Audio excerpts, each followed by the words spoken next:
เฮ็ดดีย่ามไหนมันพร้อมเฮ็ดโลด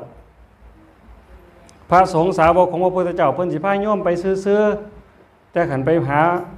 มื้อนั้นเลิกมื้อนั้นมื้อนี้อันนั้นบ่แม่นล่ะแต่ให้โยมสบายใจเฮ็ดไปพอประมาณก็บ่เป็นหยังแต่อย่าตั้งหลักเฮ็ดจริงจังคณะไหว้พระสงฆ์สาวกของพระพุทธเจ้าเพิ่นปฏิบัติดีปฏิบัติซื่อตรงปฏิบัติเพื่อออกจากทุกข์จากโทษปฏิบัติสมควรแก่การต้อนรับกราบไหว้ให้มันดีมันงามให้โยมคิดฮอดพระแล้วอ่อนซ้อนการเว้าพื้นไปวัดไปว่าให้จิตใจมันอ่อนนุ่มอ่อนโยนยิ้มแย้มแจ่มใส